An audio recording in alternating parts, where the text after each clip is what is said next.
Thank you for listening. Here, I know you're gonna dig this. They'll throw to second for one, and now they got the man trapped at third and tagging out. And 2nd and 2, handoff goes to McCaffrey up the middle, finds a little room, lot more room, and he's off to the races. Welcome to the In the Zone Sports Talk Radio Network. You're listening to the Just Us Sports Talk Show with your host, Kate Diggs from Harrisburg, Pennsylvania, the small city with the large heart, and co-host Dana the Hater Clark from St. Petersburg, Florida. Also co-hosting Murray E. Baskerville from Gotta Be More Careful, Baltimore, Maryland. These are your hosts, bringing you the ultimate in sports news for the ultimate sports fan. Be sure to download the Try 99 TV app on any smart device and subscribe to In the Zone Sports Talk Television. The cost is $4.95. Thank you in advance for your support. Now sit back and prepare to get into another episode of the Just Us Sports Talk Show. Here, I know you're gonna dig this. What's up, everybody? How y'all doing? Hey, it's another show, Just Us Sports Talk Show. It's Monday, November 11th. Happy Veterans Day to all the veterans out there that served or are serving in the military as of right now, or who's in boot camp trying to become Army, Navy, Air Force, Marine, Coast Guard, Peace Corps, whatever you're trying to do. Happy Veterans Day. Get that day off. Usually, I would go out to restaurants and get free food, but I had to get away from Harrisburg, Pennsylvania this weekend. I had to get away. Went to Philly, hung out there yesterday. Me and my wife, we hung out. We did a little Christmas shopping, just a little bit. But it was good just to get away. You know what I'm saying? I think we might do this once a month, get away thing. And the sad part about it was we were trying to go down to Baltimore, and all the nice stuff to do was all booked up. Couldn't find anything to do down in Baltimore, DC area, the whole 9 yards. It was not good. So, but we're back home, safe and sound. Getting ready to do another show, as we always do. Rich might not be on tonight. Son's not feeling well, so keep his son in prayers. Also, I want to give a shout out to my counselor, Mr. Sanchez, who was my counselor when I was in high school. He just passed away October the 31st, I think it was. He was a nice guy. He helped me get into Wilberforce University.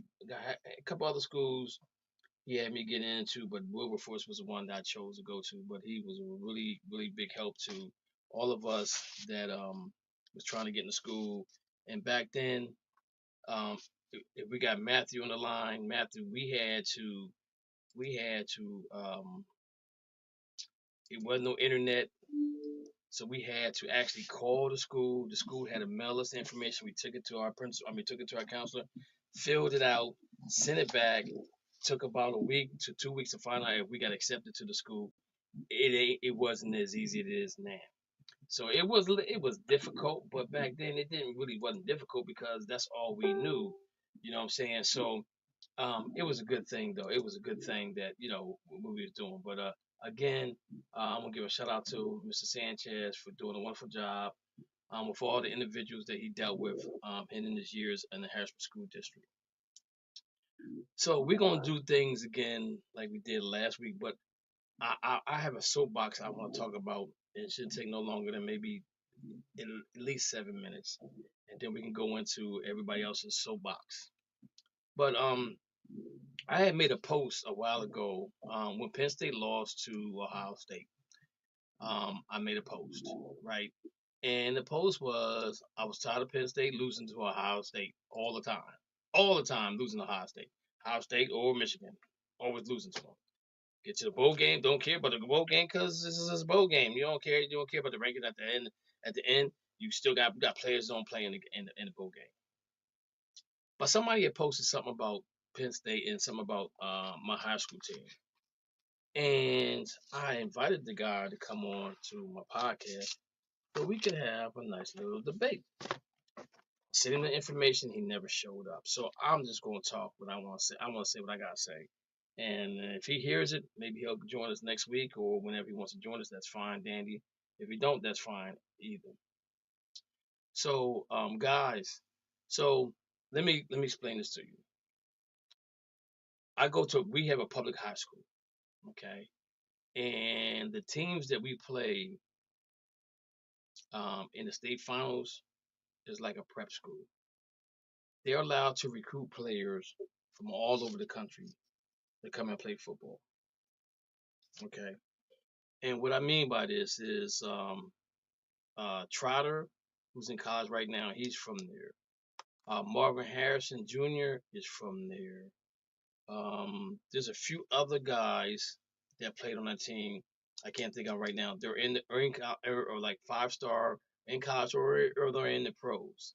The tight end for Atlanta, he played on the team.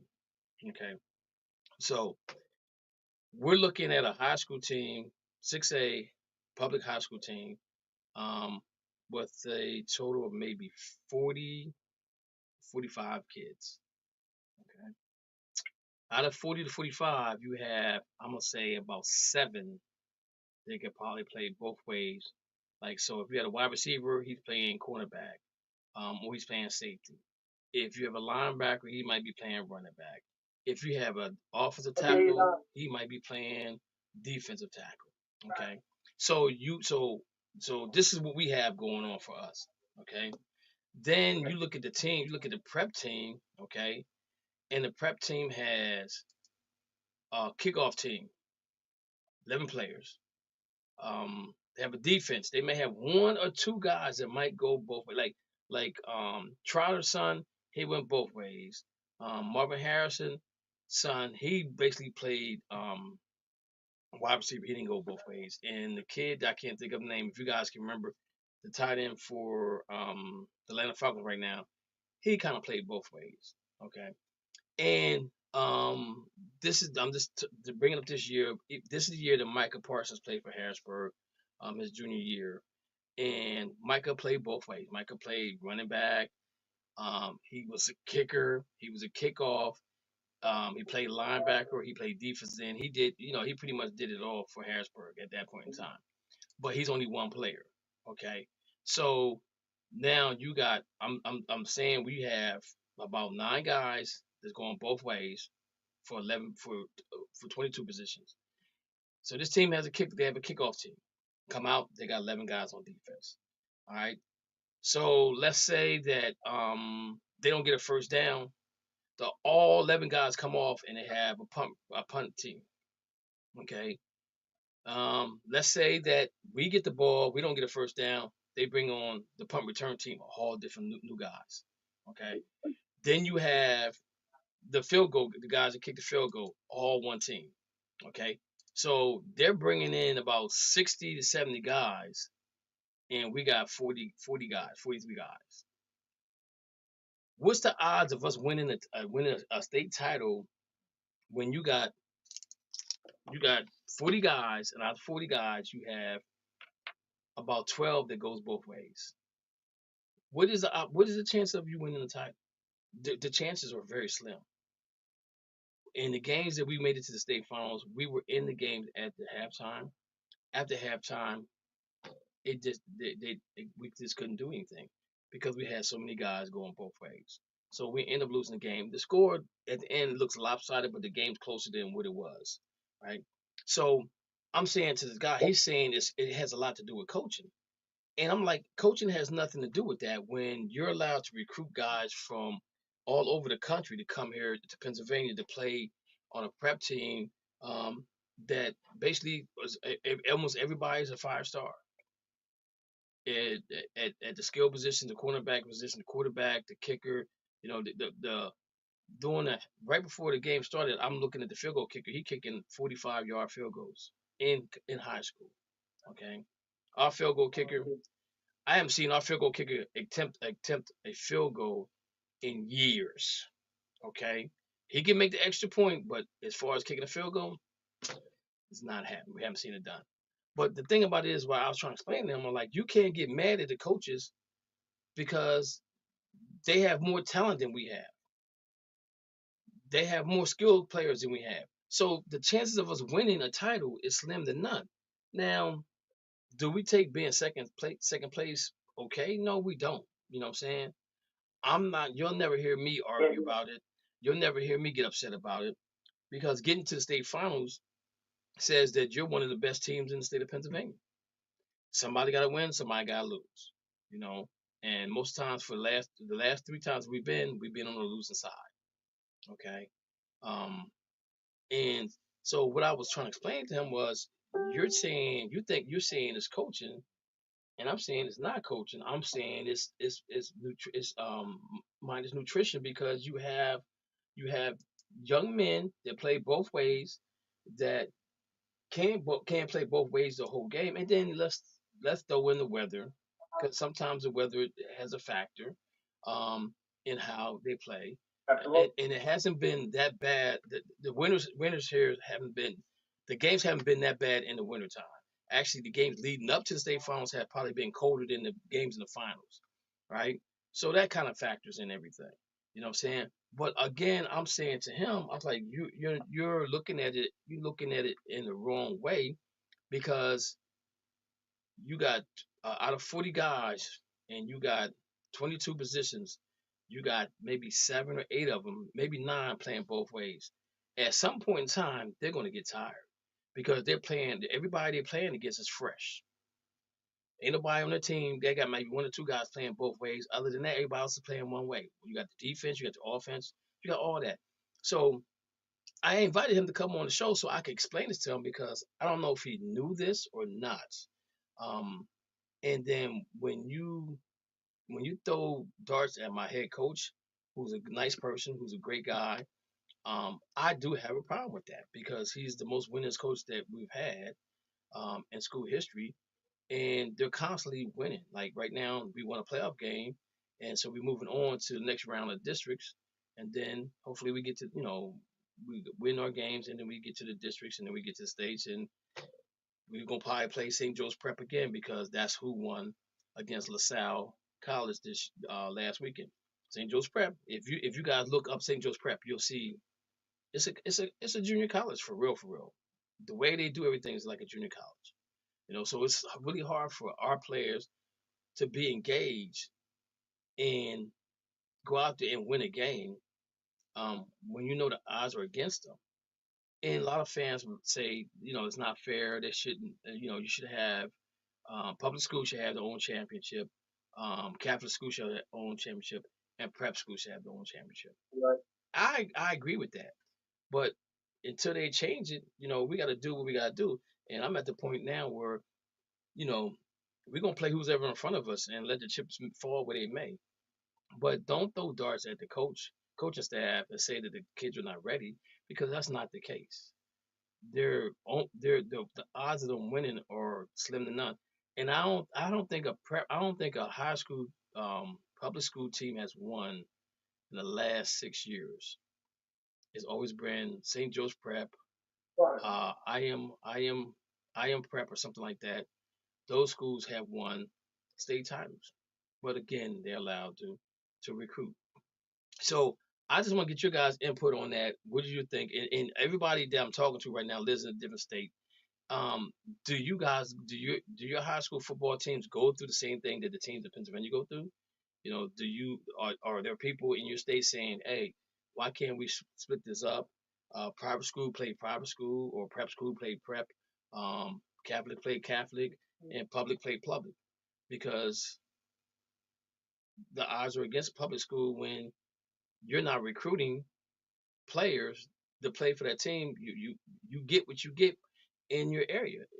Harrisburg gets what it gets because they live in Harrisburg, and that's who we play for. So let's see here. We got let me see if I can pull up everybody we got. So we got Curry here. We got Curry. We got Matthew. Oh, we got Mo. We got Lou, and we got Dana on here. So Dana, talk to us about this. Do you see this as an issue in your state as far as high school sports are concerned, or mainly just I'm just talking about football right now. But do you see this as a problem? Uh, I don't really have a problem because if you think about it, we have the same thing, but it's called IMC Academy, Right. and but they go against some of the big schools like the Miami schools, like okay, I can't remember the name of the high school, but like the ones that Jason Taylor used to coach at, like Luke and all those guys. Okay. So you have that, but I don't really understand like you don't see Catholic, and like the Catholic schools play the public schools. I mean, it all depends like if they just put them in the schedule. Yeah. I Okay. mean, my nephew goes to a Catholic school. He don't play like guys outside. I think they play like one team. I think they play like one team outside of the area, like, and they throw them out. But I think I shouldn't be able to recruit because it's like in school zones. Right. Like we have zones here, so Okay. it's just like okay, you didn't go to here, you're in zone. But some people do get like okay, you want to come to the private school, Catholic school, they'll do that. Okay. They'll Curry. do that, but I don't really think they go after Okay. high school kids like they do in like college and Okay. not here. Only Cur. one I think is just above everybody else is IMG. Okay. And I I think yeah. they play a lot. They play a lot of ESPN Right. Right. in those tournaments and stuff. So Yeah. Because I that's know about the only thing we have here like IMG. because I know when Micah was at Harrisburg, they was trying to do a game here in Harrisburg that was going to be on ESPN, and it fell through for whatever reasons it did, and they never got a chance to play a game. And it's going to be it's going to be against a prep school. Curry, how does it work in North Carolina? Is it similar to what I'm dealing with here in Pennsylvania? I can't really speak to that, Kevin. I really don't know for sure how it works per se, but I will say this: these kids nowadays they moving around from school to school like they are in college. So in high school they move from one team to another because okay, my buddy said you need to come on over here, man. We get you, man. We did right.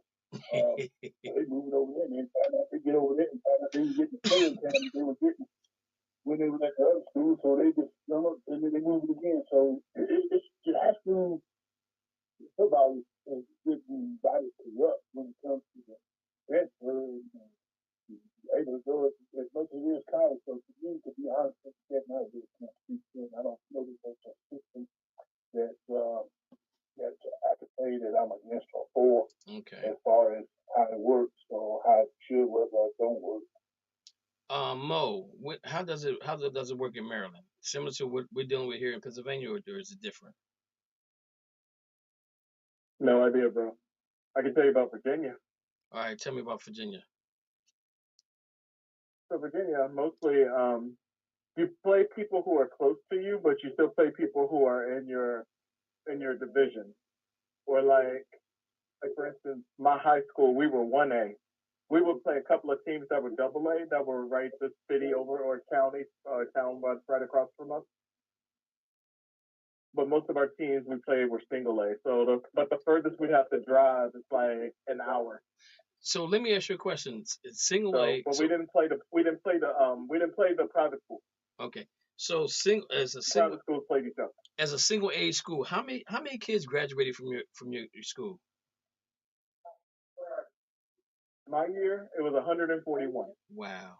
Okay. So you can relate to what I'm going to say to you. Okay. So single A, we got single A, double A, triple A, quad A, 5A, 6A. So 6A, you got to have over 6,000 kids in high school, I think it is. Okay, so that's where we're at in high school. So that's why we play 6A sports. Now the one year we went down to 5A because our numbers dropped. Because what had happened was um when all that stuff was going on in the DR and Puerto Rico, a lot of those people migrated to Pennsylvania. So our numbers, I mean, they were here and they came here. We went up to 6A, and then they left, and then we went back to 5A, and then for some kind of way our numbers went back up. Our numbers increased, so we stayed at 6A. But when we was at 5A, we could play a 6A team. There was in our divisions that we play in. Um, all the teams that we played in were 6A. They were 6A, but we played 6A teams and we beat them. But when it came to the playoffs, we had to play in 5A. 6A is the top that we have right now. It doesn't get no higher than 6A. So you can relate to what I'm saying to you of why we play, who we play, when it comes to that. It was at a point where Harrisburg couldn't even get like this year we couldn't get a scrimmage game in. We played LaSalle College, which is the team that lost to St. Joseph Prep, who's both LaSalle and St. Joseph Prep both are probably ranked in the United States. They're probably in the top 25. St. Joe's Prep probably in the top 10 in the nation. We couldn't even get a scrimmage game at the beginning of the year to play LaSalle College. So that's how bad it's been for us. Sometimes we can't even get teams to want to play us because we're so good at it. But at the same token, though, it hurts the kids when they don't get an opportunity. Matthew, how is it done in Ohio? So in Ohio, when it comes to the situation is normally if you are a independent school, but like how you're mentioning with your guys' school playing like these college type schools, and here in Ohio, what they do is if you're under that circumstance, you're not allowed to enter any division or conference. You're considered to play out of state schools. So, for example, there's here in Columbus, there's like 5 different Pickerington schools on the eastern part of Columbus, but one of them is independent because of wealth value within the area. So that team would host teams from California, New York, and so forth. And there's now out of acceptance, though, if you're a smaller division school, because here in Ohio, the lower the number, the better you are. Oh, okay. So let me ask you a question. Saint Ignatius, yeah. Saint Ignatius, right? They're in Ohio, correct? Believe so. Saint Ignatius. I think they're in Ohio. Let me think here.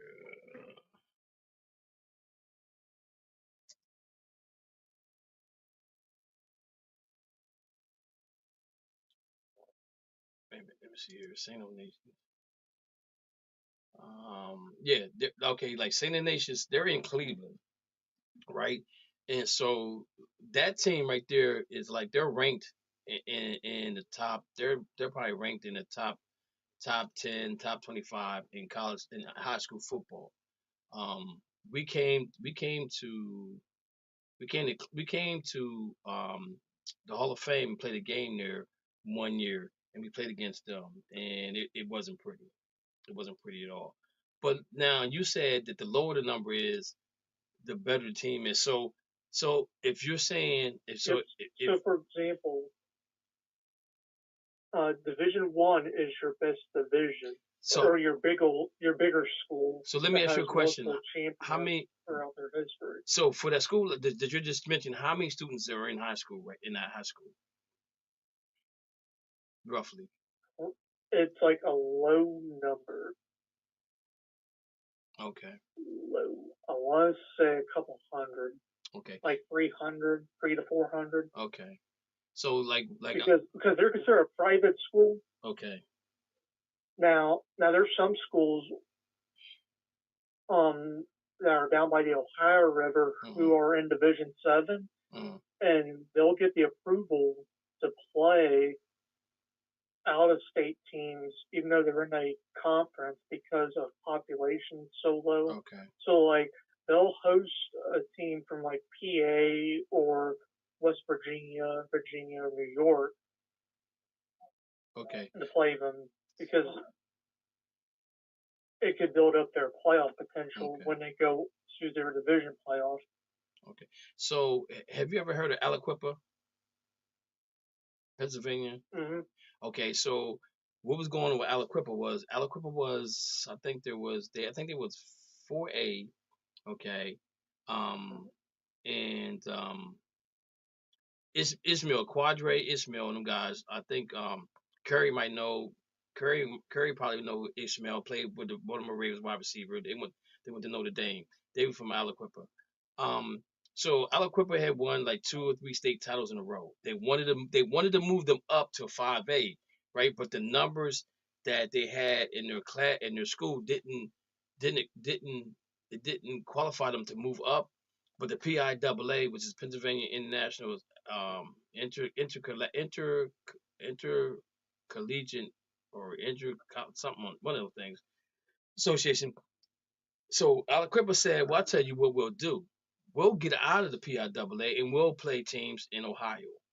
And that's what that was their plan, to do that. And then I guess the PIAA said, "Nah, we're good. You can stay. Don't worry about it." You know what I'm saying? So I get what you're saying, because that was going to happen with them, as far as them playing teams. It's like in the same thing in the Philadelphia area at first, like football and basketball, they played teams from New York, New Jersey, Baltimore, teams like that. So they didn't play any teams. They didn't play us at all, unless we went to like a tournament, a weekend tournament or something. We ended up playing teams from Philadelphia.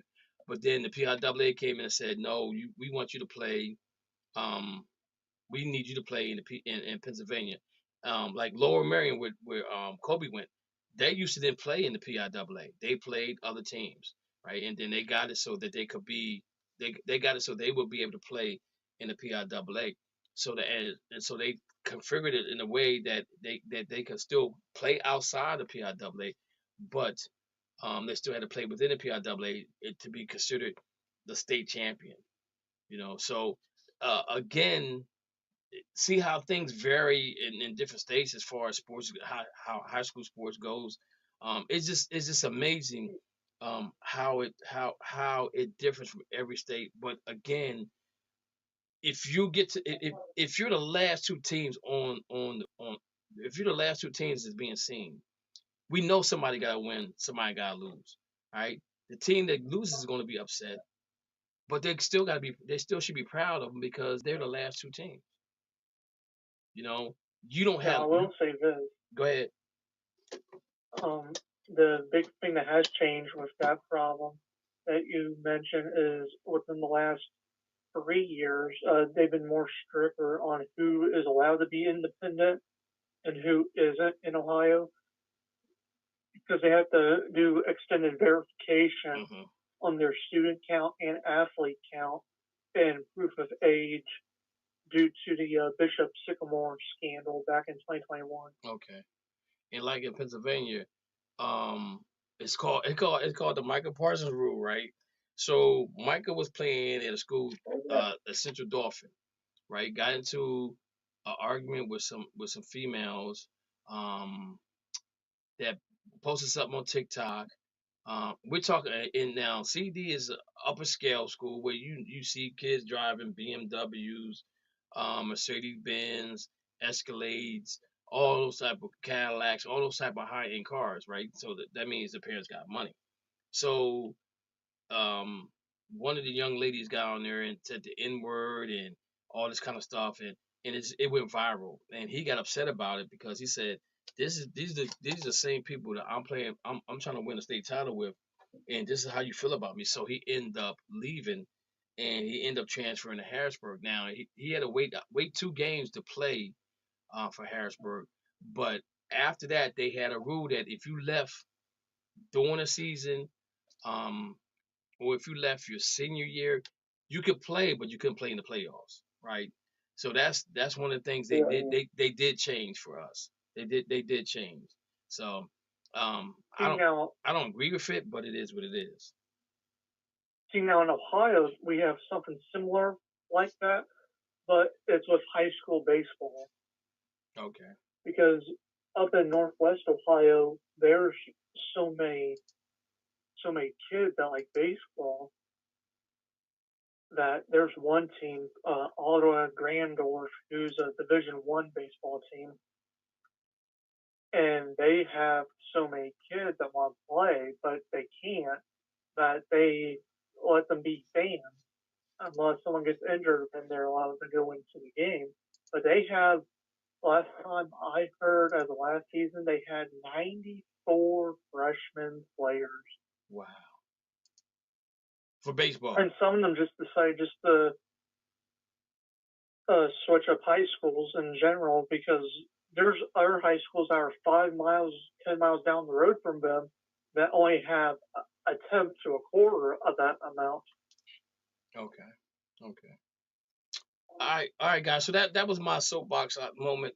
Let's go ahead and let's go with Mo. Mo, what you got on your mind that you want to speak on today, other than the Pittsburgh Steelers being in first place in AFC North as of right now? You're trying to cut me off. Go ahead. Okay. You know what I'm saying? That's messed up that you're trying to cut me off, but I was talking about my Steelers. Okay, though. It's okay. Yeah. I want to talk about how the Boston Celtics get everybody's best game. And then, however, after that, Golden State gets blown out by like 60 the next game when they go to Cleveland. So, my thing is, when you are a champion, everybody's headhunting you. Even pitchers from other teams want to talk trash after he didn't even pitch, saying you should have been reseeded. Just like you said, you're in the last two. Well, that's all that matters. We never said anything about Dallas. Why the Dodgers got to be talking about the Yankees? Keep my team's name out your mouth, you Red Sox. You didn't even pitch for the Dodgers in the playoffs. Nobody talking about my team. Who we talking about? So, we talking about your picture of the one with the glasses that I don't even know his name. Who, Kelly? Yeah. Who? You talking about Kelly, who might become a Yankee? Nah, we ain't picking him up. He was too long a Red Sox. Yeah, he was a Red Sox. Yeah, he was a Red Sox guy. He might be going back. He can. And if he ever gets up to hit, he gonna get hit in the head by the Yankees. Why? What did he do? You don't talk trash when you can't get hit. And if you hit somebody from the Yankees, you better believe everybody running out on the field and knock him out. Oh Lord, y'all that mad? It's not even about that. It's about him. Joe Kelly has been talking trash about us since he was a Red Sox. Well, but you know why though, right? Well, see, in Joe, wanted to pitch for the Yankees, and we wouldn't pick him up. He's the one that broke the scandal about them stealing, about everybody stealing signs with them. It was the Red Sox and the Astros. He's the one that broke the scandal. He said that the reason why he came out and told, he said, because we could have ended people's career. And if you think about this, Mo, so Yodarich was with the Dodgers, right? And he was terrible in the World Series against the Red Sox. Terrible. And he said that's what made him come out and tell what happened. He said because after that he was never the same. He said he's a great pitcher. He said I felt bad going to bed at night knowing that we were stealing signals from them, and now this guy's career could be over. So that's where most of what Kelly talks about comes to play.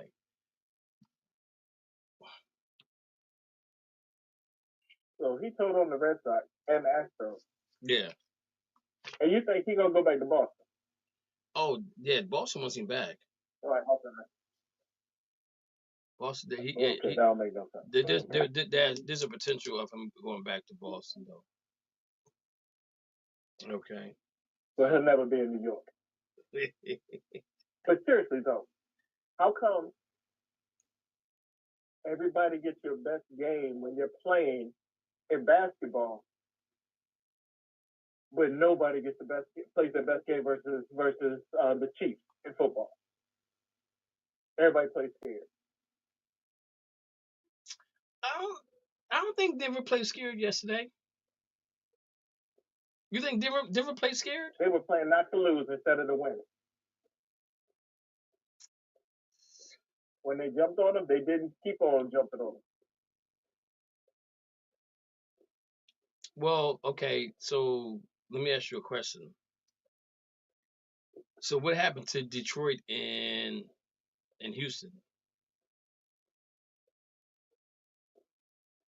Houston thought they had won at halftime. But we know we got 4 quarters to play. And they stopped playing. But they know they got 4 quarters to play. Man, it's so easy when you're when you're up big. Well, you see it all the time with the Celtics when we up big. And we just stop playing. We put it in the cruise control. That's what they did at halftime. And they could never get it back. Yeah, see, to me, that's where coaching becomes a factor, because you have to still motivate them to want to play the best second half they possibly can play. Because again, I'm telling them the score is 0-0. Mentally, you got to get your mind right to get back in the game. And even the thing with the Texans, five turnovers they should have won the game. Let's be real. 5 turnovers, and the issue with the 5 turnovers is most of them turned into field goals. Detroit had 5 turnovers and they still won the game. But Detroit has a good defense, because you got a good defense. That's what happened. Goff had 5 interceptions.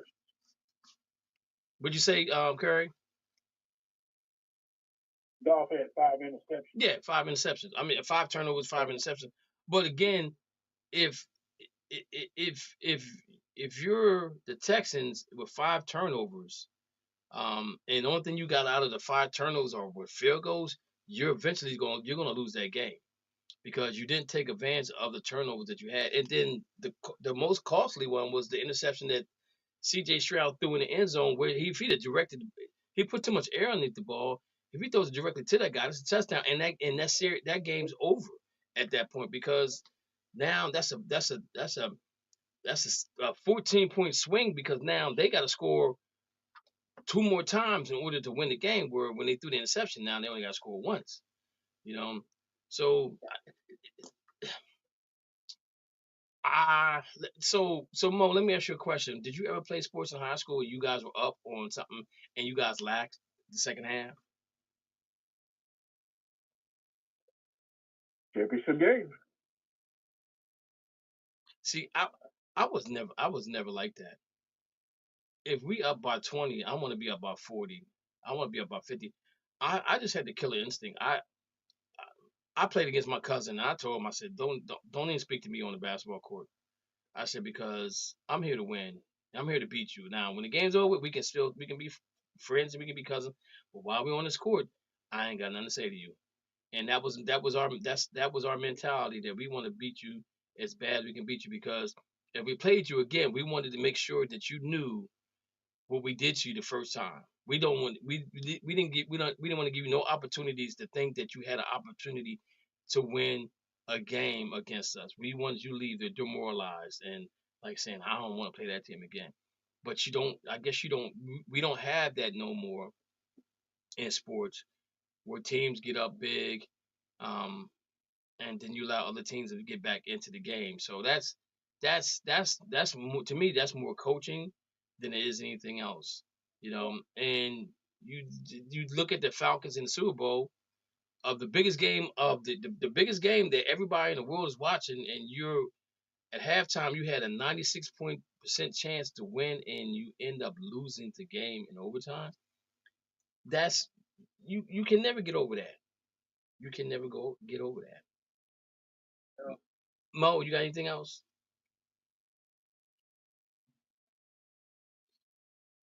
My Pittsburgh Steelers are first place in the division, and Philadelphia sucks.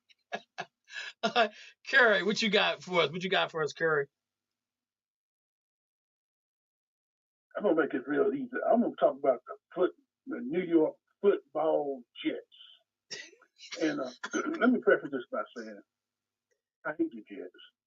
I hope they lose every game, and I mean that from the bottom of my heart. But Woody Johnson has to be the biggest clown in all of football, in all sports, really. You say that you fire your head coach who's really responsible for the great play that your defense has been playing. Not the defensive coordinator, but your head coach was the one responsible for that.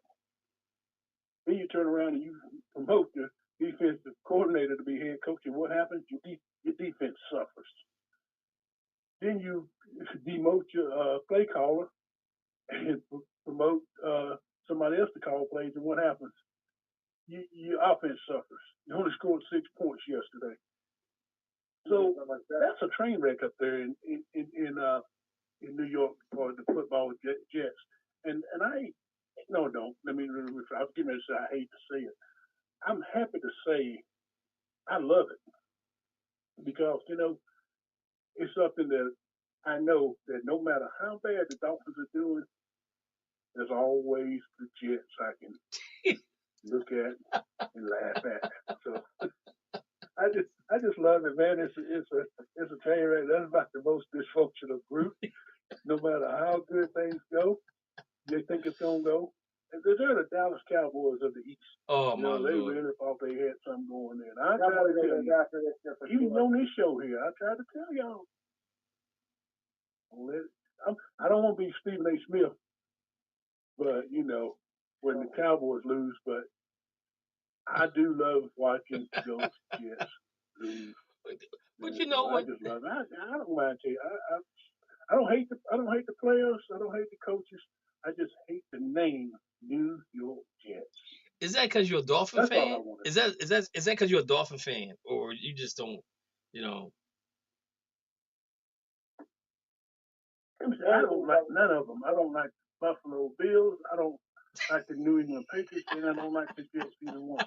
But now, New England is probably my top of my list because you guys are too young to remember. But way back in time, and I can't recall what year it was, but there was a snow game, and the Dolphins were playing the Patriots in Foxborough at the old Sullivan Stadium. I know what you're about to say. And nobody couldn't score because the snow was so deep. I mean, you couldn't kick no field goals. None of that wasn't going to happen. You couldn't even run and throw. Well, they got the ball. The Patriots got the ball, and they had some guy who was on work release from a prison come out, and it's a true story, come out and get on a tractor and run out there and cut a path in the field so their field goal could kick a field goal, and they won 3-0. So when people talk about the New England Patriots and they cheated, this ain't something that just started when Tom Brady got there. They've been doing this ever since I can remember. So I remember that game. And I remember this. Oh, I'm old now, man, but I still remember that like it was yesterday. I remember that game because they came out there and I said to my dad, I said, how they gonna do that? He said, that's called home field advantage. I said, what? No, that's not home field advantage. That's called home field cheating. Oh my goodness! That's but they passed a rule now that you can't do that. Right. But that's the Patriots have been cheaters all along. This ain't something Bill Belichick and Tom Brady started. All they done was just picked up the torch and carried it on and continued on running with it. So let me ask you guys a question. Because the Jets are pretty much done, okay? done. Do we see Aaron Rodgers coming back next year? He's done. He wanted to give him one more season to see if he can make it with the Jets, and he has done nothing. So this is gonna be his swan song. This is a goodbye. He signed. It was a 2-year contract with them, so he did last year and this year. So he'll be a free agent after next year, right? Career already. I think he gonna. I think he Yeah, might. but even if he retires in the next year, the Jets I think are sitting on something like $59 million of dead money there. I think we could see him again next year. Mo, what's your thoughts? Let me get your thoughts on this one. I don't. Let me hear. He gonna be there because he gonna be just like Terry Bradshaw. I can put my hands on the Mike Webster's butt one more time. Everybody's gonna be like, if I can throw one more TD to Devontae Adams, and it's gonna take all 17 games next year, but they'll get it done. But you know what though, Adams is he's at the end of his contract, right? He's a free agent after this year. No, he has 2 more years. I got 2 more years. Okay, they're just not guaranteed. Okay, so he's stuck in the Jets. He's stuck with the Jets. I don't know if I don't know if he comes back as a quarterback for that team next year, because you know they're going to go in a different direction. And if he's there as a Jets starting quarterback, they're definitely going after somebody that's going to be an offensive guy. They're not going to go after a defensive coordinator as a head coach. They're going to go after an offensive guy as a head coach. Now, the question to you guys is this right here: do you think that they will take any advice from Aaron Rodgers on who should be the next coach, if that's the case, if he comes back and plays for the Jets? Anybody believe he has a say so in that? Sure, they will. Yes, they'll take advice from him. They took advice when they you can't tell me that he didn't get Robert Saleh fired, and you can't tell me that he didn't save Hackett's job, because Hackett, if anybody should have been gone, Hackett should have been gone.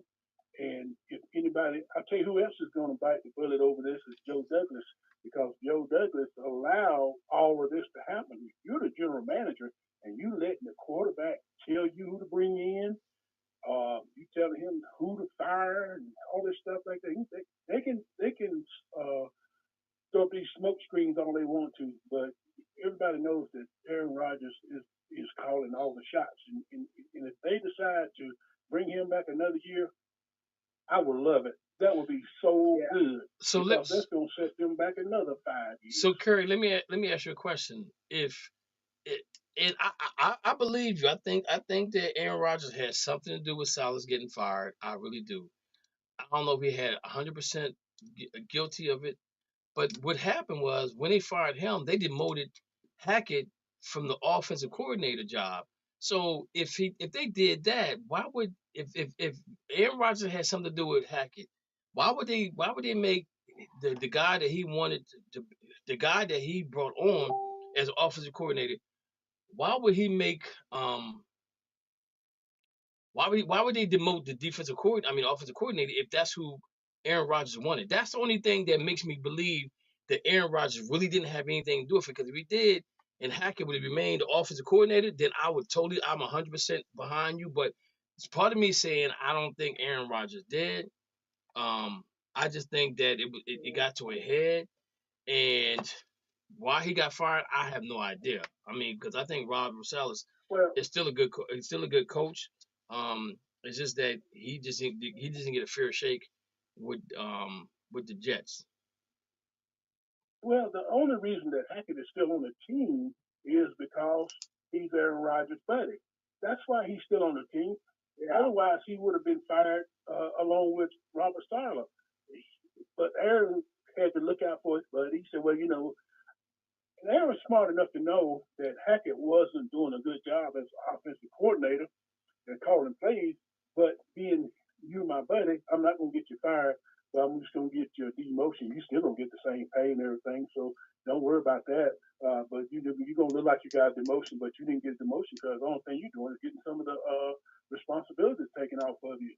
So, but if he hadn't been Roger's buddy, he'd been out the door just like he probably would have been out the door before this season started. He definitely is getting a check. We know that for a fact. He definitely get a check.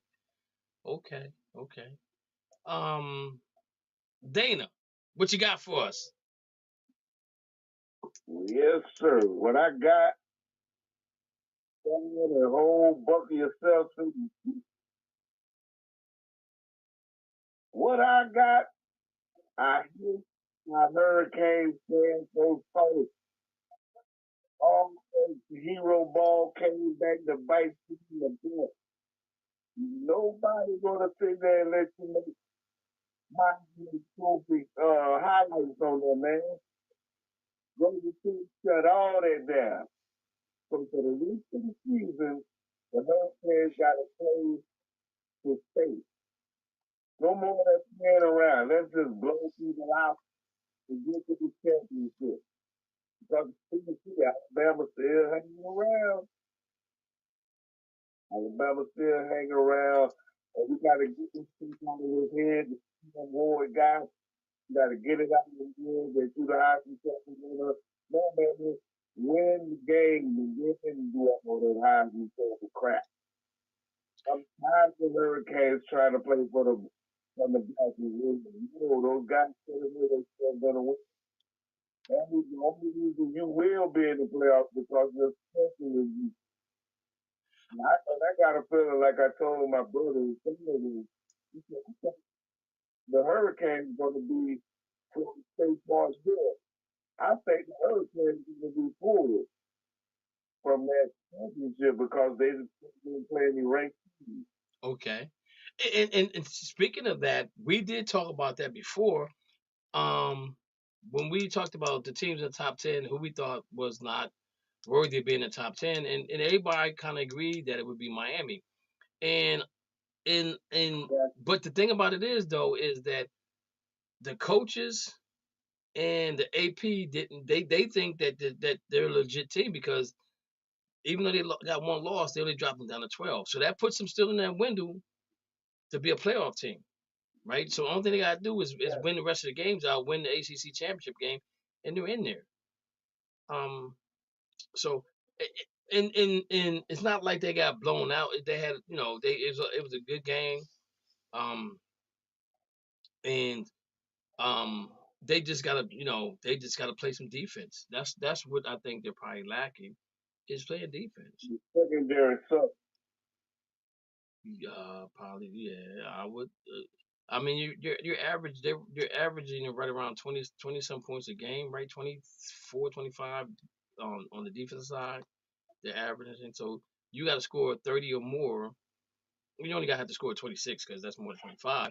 But you got to score above 25 in order to be in the games. And some games going to be ugly games where the score is going to be 17-10 or 10-3 and things like that. Those are the type of games. If you win those type of games, then they can say, okay, well, we got a defense that can hold us down.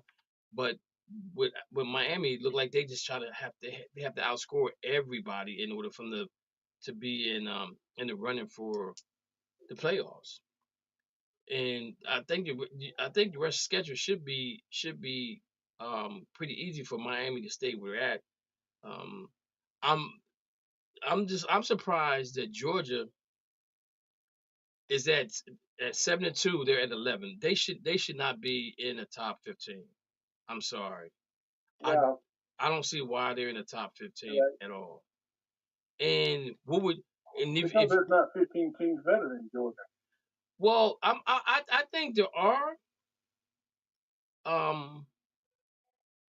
Because their quarterback play is not the best. That's what's hurting them right now because they're talking about maybe benching the quarterback. Right. Let me make it easy for you then. From 12 to 16, give me 4 teams you said is better than Georgia. You got Texas A&M. All right. And record wise, Miami's better than them because they only got one loss. I think Clemson probably might be better than them. I think Colorado could be better than them. You think Clemson's better than Georgia after Georgia put that spanking on them week 1? No, but see, the thing about it is, me personally, I don't think that I would love to see teams like that play each other at the beginning of the season because well, let me say this: the top 4 teams I think that ends up 1, 2, 3, and 4 should play each other next year because now you got something to play for, right? But I agree with you on Clemson losing to them, but again, their play right now is not the best, and that's my thing right there. Ole Miss is in front of them. I think Miami should be in front of them. I think Texas A&M should be in front of them. Clemson, and Colorado's playing really good football right now. Georgia's just not playing good football, and the thing about it is that they're what, 3rd in NIL money, so it comes down to coaching now because if you got the talent, you paying for the talent to be there. What's going on now? Is Georgia thinking, well, as long as we stay within 12, we should be fine. Oregon, who's number 1 right now, they're 10-0. Ohio State's 8-1. Ohio State won't lose another game. Texas probably will lose one more game. Penn State looks like it should be a cakewalk from here for Penn State. Let me just look at the only team, the team that I need to. Well, no, they play Purdue, at Minnesota, and Maryland. Penn State's not losing none of those games. The Minnesota game might be difficult because Penn State they don't do well playing indoors. The Maryland game that's the only game that I can see maybe them losing, but that still probably won't take them out of the top 12. It probably put them at 12. Indiana. I think Indiana has to play. They play Ohio State this week coming up, so that's going to be the game to watch. Ohio State and Indiana. Now, the thing about Indiana, what Indiana has, they have an option run type of quarterback, so Ohio State has to be prepared for that. So that's probably going to be the game. That's probably the game that everybody want to watch. Again, I'm gonna say this. Yeah. Notre Dame's 8-1, and they don't play. They absolutely played nobody at all. And they get ranked in the top 10. They should be that 12th team, right? Tennessee's 8-1. Yeah. Texas 8-1. Texas, and Oregon. Oh, let me see. Look at Oregon. So Oregon got 2 more games. They play at Wisconsin. They play Washington. The Wisconsin game should be good. They should blow out Washington, because they look terrible against Penn State. That was atrocious. So I don't see nobody. Ohio State. Ohio State has They have Northwestern, Indiana, and Michigan. So the Indiana game is at home, so they'll probably be favored. And they play Michigan, and we see what's going on with Michigan right now. So the top, only one probably fall off of there might be Indiana. If they lose Ohio State, they'll probably move down. Tennessee, if Tennessee can stay where they're at, they'll move up. BYU 9-0, and BYU, we know BYU don't play nobody. Right. And if you look at 1 through 10, you got 1, 2, 3, 4. If you go through 1 through 15, you got SEC. You got Texas, Tennessee, Alabama, Ole Miss, Georgia, and Texas A&M in the top 15. So they have, I think they have the most. The Big Ten has Ohio State, Penn State, Indiana, and that's it. Then you got ACC. You got some teams in there. You got 2 independent, which is 1 independent, which is Notre Dame. So it might just stay the same. Looking at Georgia's schedule, because nobody thought they was going. No, they shouldn't have lost to Georgia Tech. To Ole Miss. So they got Tennessee. So what's going to happen is everybody gonna knock each other off in the SEC, and they won't. Somebody's not gonna make it. Somebody's definitely not gonna make it. Right. So that's gonna be. That's gonna be very very interesting how that thing pans out. Matthew, what you got for us? Hold on. Wait, go ahead. I got a bone to put with you before Matthew. Oh, go ahead, Dana. It's been on my chest since last week. You need to make that, man. What did y'all do to my boy Jarvis Landry at this league? Who? That man was the bomb in him. He was with Cleveland for a couple years, and that Mayfield killed his career. Like he did I didn't hear. Dude that play with Miami now. OB6. I don't know. I didn't hear what you said. Who did you say? I said, what did they do to Jarvis Landry up there in Cleveland? To James? You said James Winston? No, Jarvis Landry. The slot receiver y'all destroyed when he was in Miami.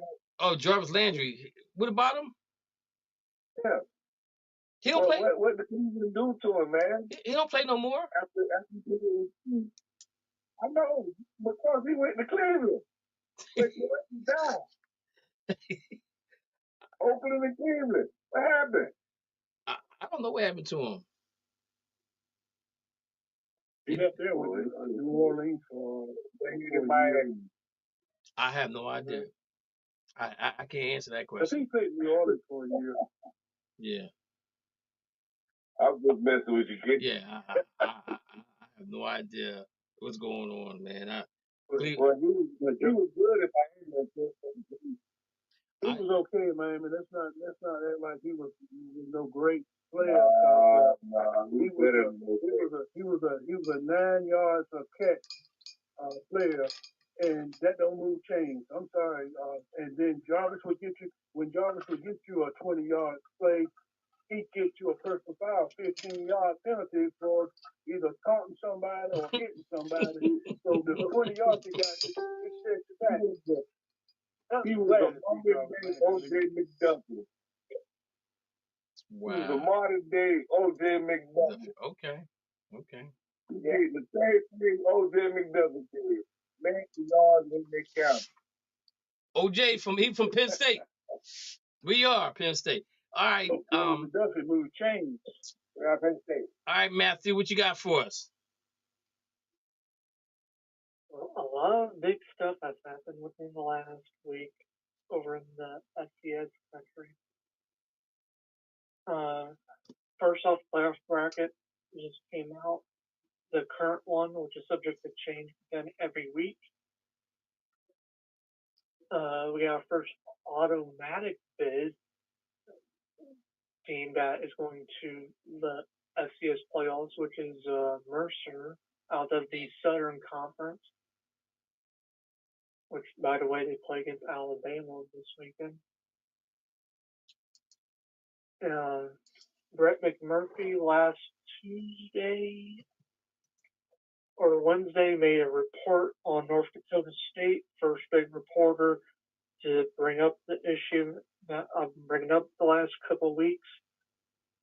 Mountain West, currently they're trying to get Northern Illinois out of the MAC to join the Mountain West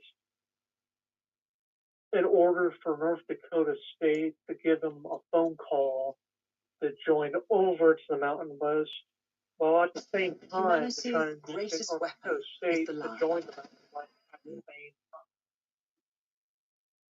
Sorry about that, Matthew. I apologize. So I was trying to find. I got a question for Matthew. I was trying to find the bracket. Only bracket they showed me was the one. I just sent it to our group chat. Okay. Only thing I can see is I see the pro. I see Division 1A bracket. Okay, so So we're looking at North Dakota State, UIW, UC Davis, Southern Dakota, South Dakota. They all got buys. I just sent you. South Dakota, Mercer, Idaho, Montana State, Stony Brook. Okay, Stony Brook's over this way. Lehigh's over this way. Villanova's in that thing. Who else I know? Duquesne's in that thing, Mo. Duquesne, your boy Duquesne's in this. So Duquesne? Yeah, Duquesne. Yeah, Duquesne's been decent this year. They're 7-2. They got to play. They got. So I don't know about this Duquesne, but you're talking about, but I know Duquesne. So, Matthew. So, is that? Do they do the same thing as the Division 1A? The playoff games will be played at the higher seeds field. So this continues up until the championship game. So, like, for example, your 16 seed versus your 24th seed. So Illinois State and Drake, winner of that would play at North Dakota State. But my question is, where do Illinois State and Drake play at? Where that game being played? They would play at Illinois State. So the higher seed would get the home game. Okay, gotcha. Yep. Okay. And then basically as each playoff series goes, the higher seed that wins would be that next host until the championship game, which is in Frisco, Texas. Okay. And the nice thing is, for the first time ever, the quarterfinals of the FCS playoffs and the semifinals will be on ABC. Great. And that was announced last week, right when we were doing the show. Okay. And for that to even be a thing is very impressive. Okay. Because, as a reminder, all these FCS games are on ESPN Plus. Right. So which I don't mind paying the $10.99 a month to watch all these teams to go at it. Because if you look at the NFL, there's a lot of FCS talent that they know from the NFL, but not from their college days, unless you're focused on watching the FCS stuff. Yeah, Duquesne has the number 1 seed in the Northeast. Lehigh has Patriots, the number 1 seed. Pioneer League is Drake, Chattanooga. Okay, this looks very interesting, man. We have to really delve into this one, see how this thing works out. Because if you look at, I was looking at Division 1A, and it says the 4 highest ranked conference championships will be seeded 1 through 4 and receive first round bye. Seeds 5 through 12 will play each other in the first round. The higher seed teams will host in the first round games. Here's a breakdown of the first round. It says here's a breakdown of the first round matchups. Like it would be 5 against 12, 6 against 11, 7 against 10, 8 against 9. New Year's 6 bowl games will be introduced in a quarterfinal round. The semifinals will be played in the bowl on a rotating basis, while the national championship host site is determined through bids by prospective hosts. Yo, this is going to be a moneymaker, man. This is going to be a moneymaker because it is a moneymaker. Because you think about this, the average fan can't go to all these bowl games because they're not. Only game they're gonna go to would be the home game, and after that, they're like, oh man, how can I get to New Mexico State to watch this game being played? It'll be very difficult for the average fan to get there. Wow, this is gonna be. I don't know about you guys, but I'm looking forward to this because it's different, and they got more teams involved. So it's even with the lower divisions, it's going to be it makes the holiday season a little bit more more of a holiday because now you got games that really matter. You got teams that's going to play players in bowl games, that normally wouldn't play because now they got something at stake. So I gotta give NCAA, the bullies, a thumbs up on this one. They definitely improved this better.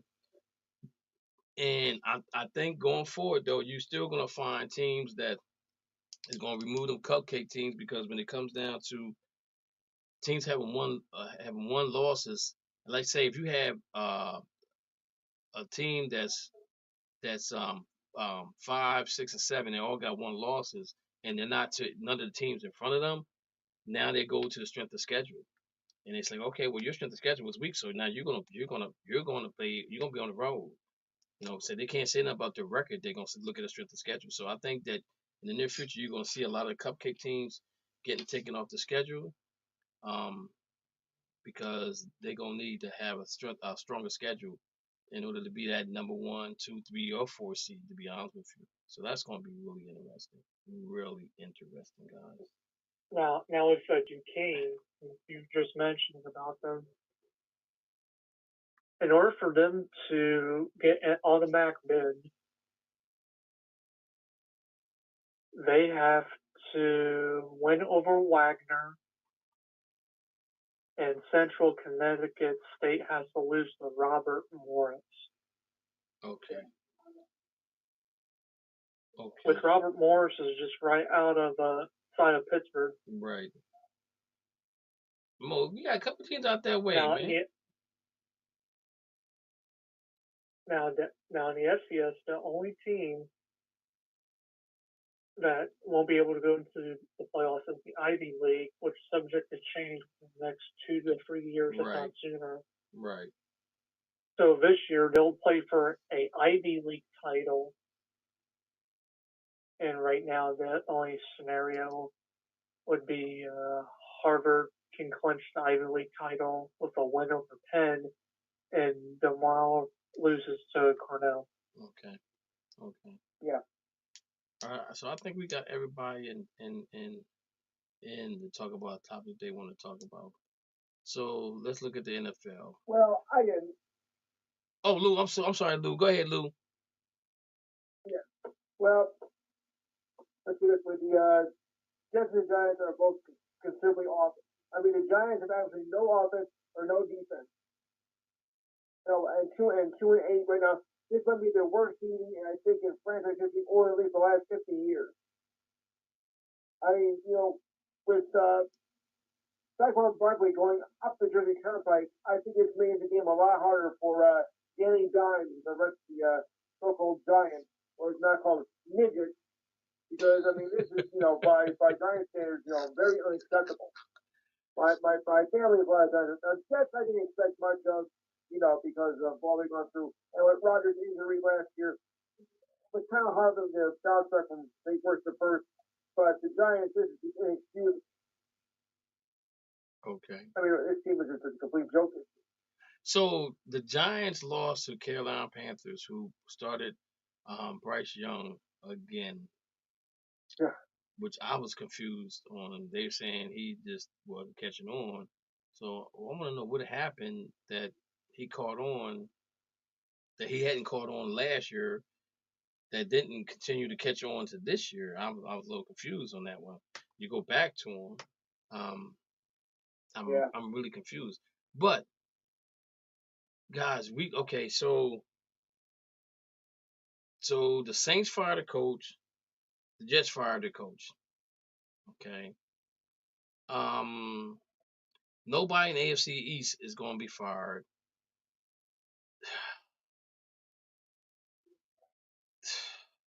You guys, I know not Chris, but Rich was thinking that Zach Taylor get fired. Does anybody think Zach Taylor get fired? Oh, I think it's possible. Okay, nobody thinks he's gonna get fired. The Texans. I think he will. Okay, so we got one person thinking will. You got the Texans, the Colts, the Titans. All those teams are safe. Jacksonville Jaguars. Does Doug Peterson keep his job there? I gotta say, I don't think so. Kansas City fine, Chargers fine, Denver's fine. The Raiders, I think Pierce is done.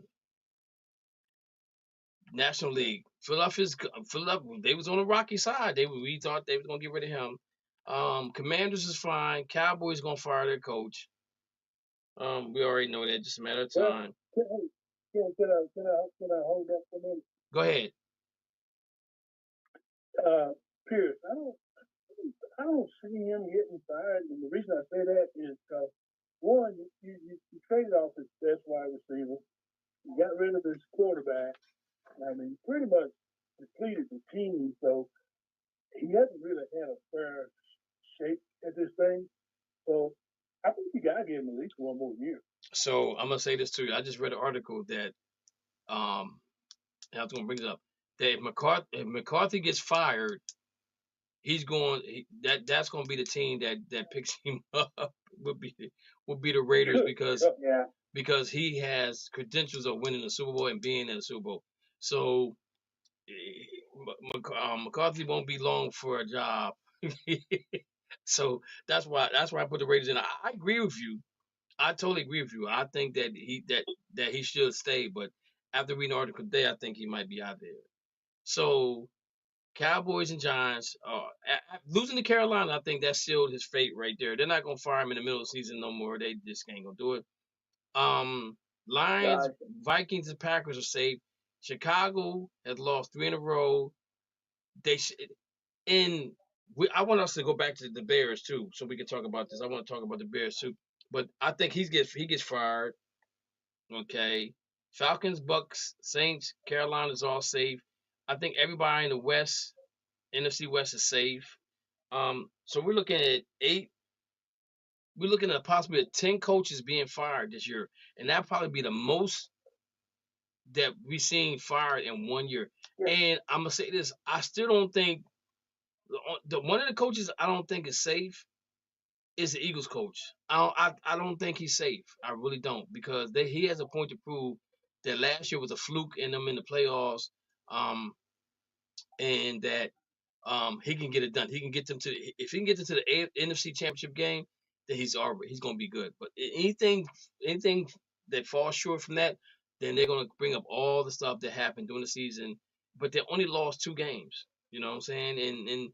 And I guess the expectations of the Eagles were to be in the NFC Championship game. It's the same with the 49ers being in the NFC Championship game. That was a talk, but I guess they forgot about the Detroit Lions. I don't know that the NFC Championship game is enough to save him, because Doug Peterson was there and he won the Super Bowl, and Doug Peterson, I heard him say that the owner, Lurie, I can't even think of his name. Anyway, Jeffrey Lurie.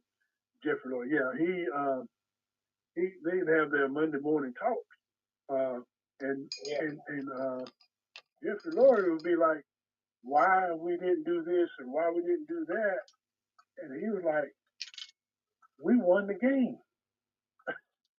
and he's still complaining about why we didn't do this and why we didn't do that. So if he's that hardcore, I can't see him giving Sirianni, or what his name is, much longer leash than what he's got already.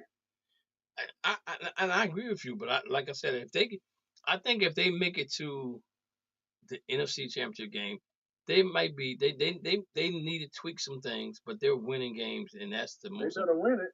That's the most important thing. I don't think the Eagles are better than the Detroit Lions. I don't think that, and they haven't played the Commanders yet, I don't think, at all.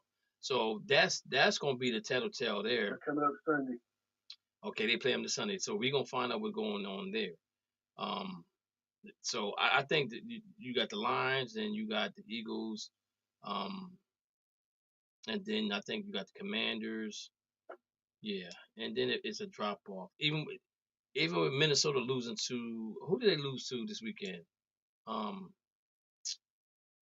Minnesota won, but it was Minnesota beat the Jaguars. Yeah, but the game was close at the beginning.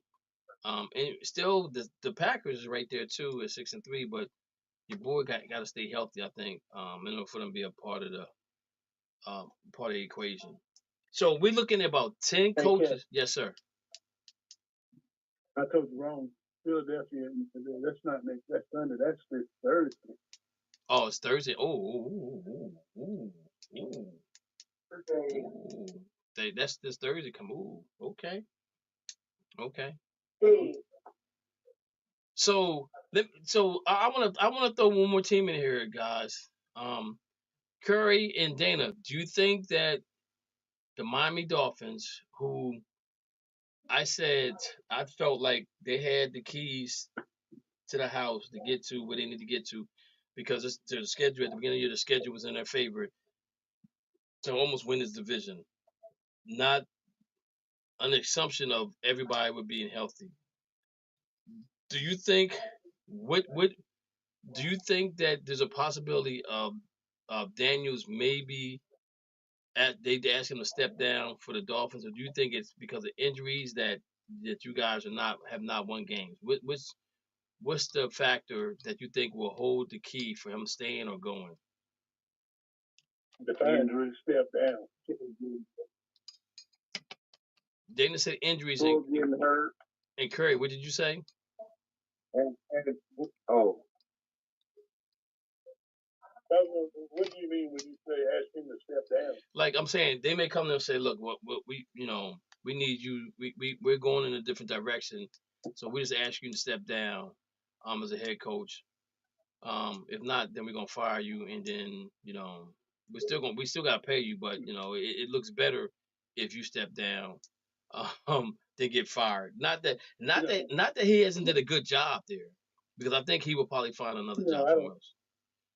But I don't see that scenario playing out at all. But what I can see playing out is if the rest of the season goes sour, I can see the owner coming in and cutting Chris Greer and relieving him of his duties. And then I think what will happen is, and it makes perfect sense, that the new GM would come in, would want to pick his own coach. Because if you're gonna tie me to the coach, then don't hold me responsible for that coach. But if you let me bring my own coach in, hold me accountable, and if things don't go right, then I got to answer for that. Okay, that's fair. Because you're not going to, because I can tell you right now, whoever if the new GM, if it is a new GM, he comes in, he's definitely gonna be stuck with Tua either way he goes. So now you're gonna tell me I got to be stuck with the coach and Tua? Okay, that's fair. Getting to the Bears. So I think we all agreed last year that Eberflus should have been fired, especially after we knew that they was gonna get rid of Fields, who went to Pittsburgh, who's won games at Pittsburgh and lost games at Pittsburgh. But Mo, do you know why Bill Cowher replaced Wilson with replaced Justin Fields? Why he replaced Mike Tomlin? Why he replaced Russell? Talking about Cowher or Tomlin? Tomlin. Why did Tomlin replace Russell Wilson with for Justin Fields? You know why? Yeah, because he always thought that Russ was the better quarterback. Okay, that's not the real reason. That is the real reason. Okay, yeah? I know you're not trying to say about the 4th round and 6th round pick. Yes. Oh no! Come on, man. That's some bull. Yes. That's not the real reason. Look at our offense. I'm not. Listen to me. I'm not disagreeing with you on that at all. I'm not disagreeing with you on that, because I think Russell Wilson was ready to play prior to the game the last game that he played. He could have played in that game, right? But it's weird how that they like, okay, well, if he plays more games, then that pick becomes a 4th round pick. Nah, we're gonna keep you around, but we're not gonna we're gonna start Russell from this point on. You know what I'm saying? That was the mindset through the NFL is why he replaced Russell, why Russell Wilson replaced him. Now granted that's the fan. Now granted that they've scored more points with Russell Wilson, they're averaged more rushing yards with Russell Wilson, that they're a better team than Russell Wilson. But the thing about it is you added another wide receiver to the core you had that Justin Fields didn't have. Until this week. Right, I'm just saying, but Jay Fields didn't have that wide receiver, so that's an added plus for Russell Wilson. I'm not saying that Russell Wilson shouldn't have took his place, but in the world of actualities, everybody in the NFL think that they didn't want to give up that draft pick. They want to give him a draft pick. That's why he didn't start. But I just wanted to ask you about that. But getting back to the Bears, we are. Kev. Yes, sir. Russell Wilson was always a starter. Yeah, he averaged 17 points with Justin Fields as a starting quarterback. But that's not what Bill Cowher, Tomlin said. That is what Tomlin said. He didn't Tomlin said, I always wanted to see both of my starting quarterbacks. Oh, so they both were starters. And it's Russ's turn. They both were starters. He wanted to see both of the quarterbacks. Russ has always been classified as a starter. He was voted as a captain on the team. Okay. But by the players. But is that why he never committed to the Fields? To Justin Fields, yes. Because he had always called him a starter. And he said there's no reason to talk about it until Russ is healthy enough to play. Okay. That's fair. That's fair. Hey, before you get back to the Bears, can I comment on that? Go ahead. Hey, you know I beat up old Aaron Rodgers all the time.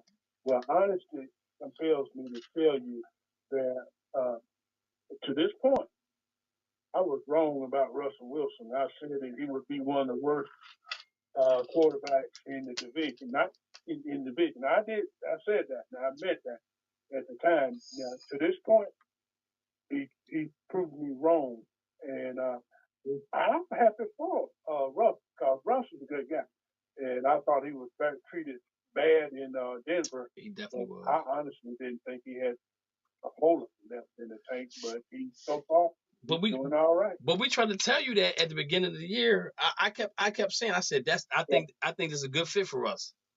I said it's a good fit for us. You also tried to tell me that Aaron Rodgers was going to do all this too. Oh, not me. Not I didn't believe. I didn't believe in I didn't believe in Aaron. I was the only one on this show that said that Aaron Rodgers was going to be a complete bust. I was the only one. I didn't say that, but I didn't say that he was going to be that good. I'm looking at the team they had. They didn't have the pieces that they really needed to be a good football team. But when the Russell Wilson thing went down, I was saying to you, I said I think Russell Wilson is going to fit their. I like both of them being there because with Fields you get the option to run. With Russell, he's a pocket passing quarterback. So to me, it fit right in for him to be there. You know what I'm saying? I said that from day one. I said but I thought Cleveland Browns defense would be better than what it is right now because I know the Rams was Rams lighting him up. I also thought that Deshaun Watson and Joe Burrow was going to be better than what they've been showing too. So to say he was going to be the worst in the division didn't mean he was the worst in the league. I said the division. Oh, okay. Mo, I wish we could see Mo's face right now because I know he's grinning from ear to ear right now. He's grinning from ear to ear. But the Chicago Bears. I told y'all that Justin Fields was good, but Russ was the better quarterback. I told y'all all the time. Okay, so we talking about the Bears. So I think everybody in this group agreed that Eberflus should have got fired last year. The only reason why he didn't get fired last year is because their defense for the last 7 games played really good football defensively. So they figured to keep him around. But my thing was, if you get rid of the quarterback and you keep the same coaches that you had before, eventually something's going to go wrong. And it's going wrong now. It's really going bad in Chicago. I think they said they haven't scored a touchdown in like 2 games or something like that. I don't know. It's the way they're losing. Like they played the Patriots and they lost, right? So the Patriots got 3 wins and they were 4-4 at one time, talking about making the playoffs. We thought they a playoff team. Clearly, to my knowledge, I'm saying Daniels is probably the rookie of the year. Anybody would disagree with me on that? I don't know. They're 4-5, lost 3 games in a row. And I think losing to the Patriots probably sealed the deal for Eberflus. Besides the mess that they did in the overtime game against Washington, guys waving at the fans and not being where you need to be, and the one that was doing the fake was waving at the fans was the one that's supposed to lock the ball down. He tips the ball behind everybody else, and Washington catches it and scores, and now they won the game. So attention to detail is something that needs to be addressed as far as that's concerned. So I think Eberflus probably this is probably his last year. They might let him stay. And again, Chicago's not a young team because they went out and they beefed up the offensive line, and they went out and got wide receivers, tight ends for Williams. I mean, they're 4-1 at home, but they're 0-4 on the road. That's not good. That's not good at all. No, not at all. That's not good at all. Next up, guys, is did anybody hear the interview with Micah Parsons today? Yeah. Okay. So if you didn't hear it, he downplayed McCarthy. Basically put him on Front Street. Right. About the comment he made about him. That he'll probably find another job somewhere else, and that the older guys that's probably going to end up leaving, they might not get a chance to play for a Super Bowl, whatever the case may be. But I think sometimes some things should stay in house. And if you have a problem with your coach, you take it to your coach. You don't take it to the media. These younger athletes are starting to go to the media with certain things, and I'm telling you right now, it's going to be a problem because, again, how would he feel if the coach went to the media and told him all the things that he did wrong in the game, where he missed that tackle, he missed this tackle, he was supposed to be here, he was there, all that kind of stuff. If they go now he singled him out as a problem, right? The biggest issue I had with this was he said Mike McCarthy. He didn't say coach. He said Mike McCarthy. There's something going on in that team, and nobody can figure it out. We all know what's wrong with the team. You brought Ezekiel Elliott back here for 1 more year because you didn't have a running game. You let Pilot walk out for a bag of Skittles and a grape soda. Offensive line has issues. You paid your best 2 players in the 11th hour of the season starting. And again, I don't know if you guys know that, but Micah has a podcast, and him and somebody else, one of the other players, they did the top 10 quarterbacks, and they did not list Dak Prescott as one of the top 10 quarterbacks. So it was PJ Stroud. And What's so unfair about CJ Stroud? CJ Stroud. Yeah, it was Micah. That's who does the podcast. Oh, okay. And my thing is, but what's unfair about him not naming Prescott? He's really not a top 10 quarterback. His numbers does. His numbers show that he is. And I'm gonna say this: when they lose in the playoffs, it's not because he do throw interceptions, but if he throw an interception for a pick 6, then I got an issue, right?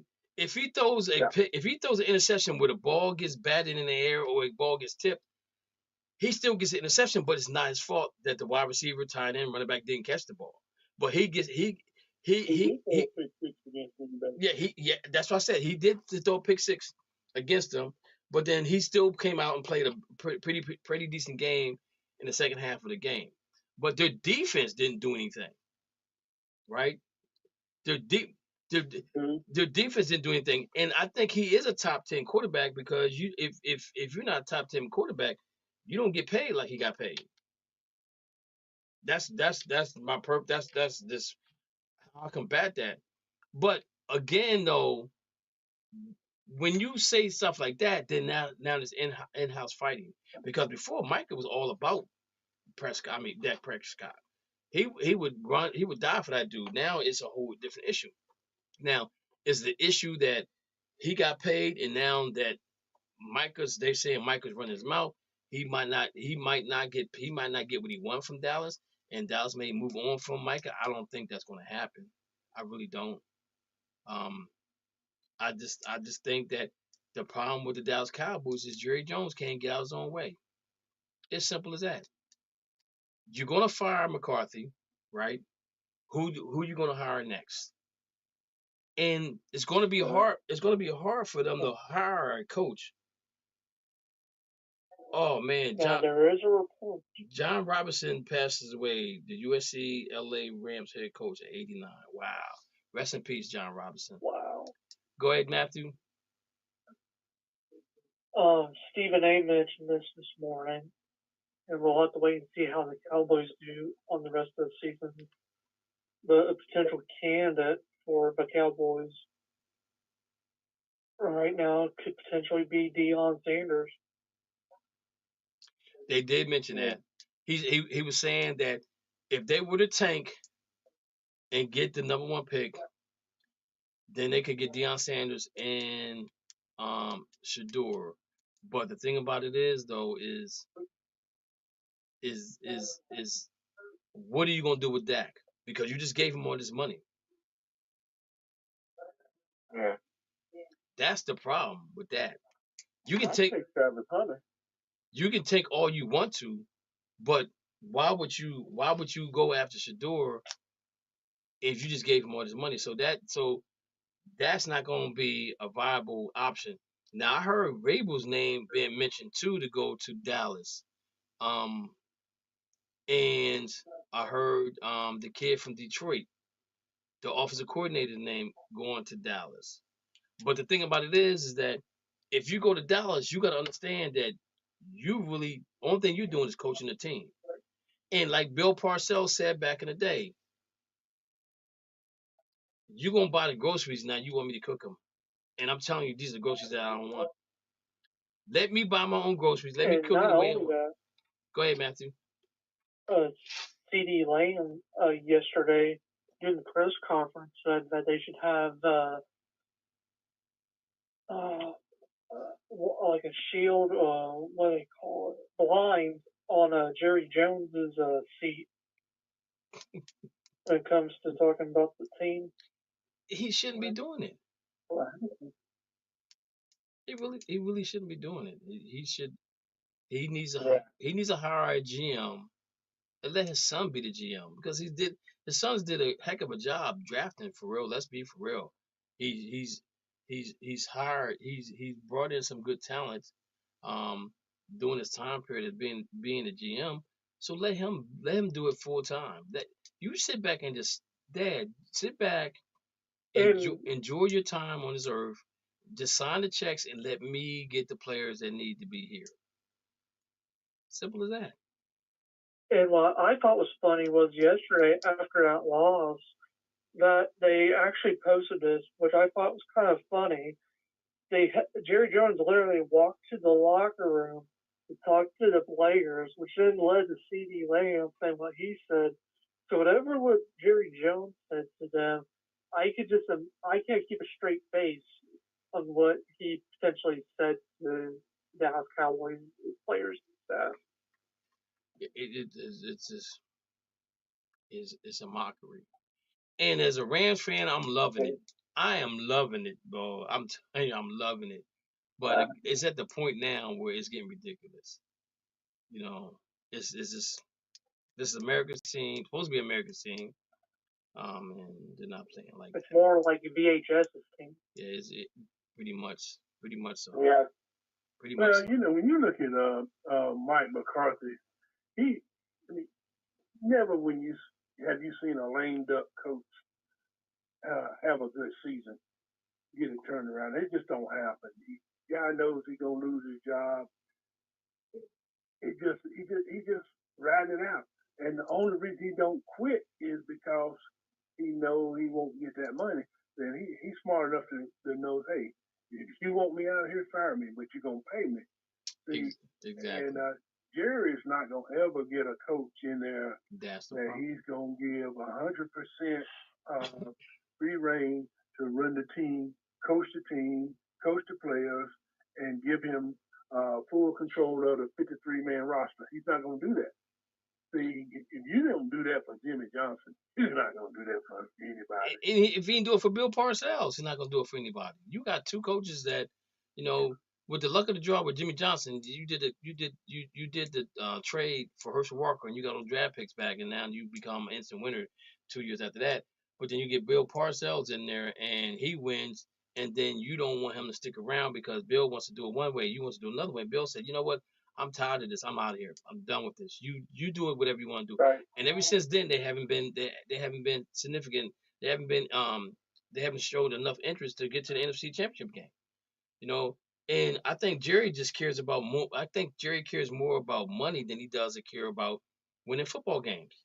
You know what I'm saying? You have your marketability has proven that you can make money, but you just can't put the product on the football field to win championships. And your fans deserve to have an opportunity to see the Dallas Cowboys at least in the NFC Championship game, because if you go to the NFC Championship game, you can sit there and say, okay, I know why we lost. Let's fix this. We need this player. We need that player. And if we can stay healthy and we draft well, then we have an opportunity to get back there. But they're not doing that. They're not.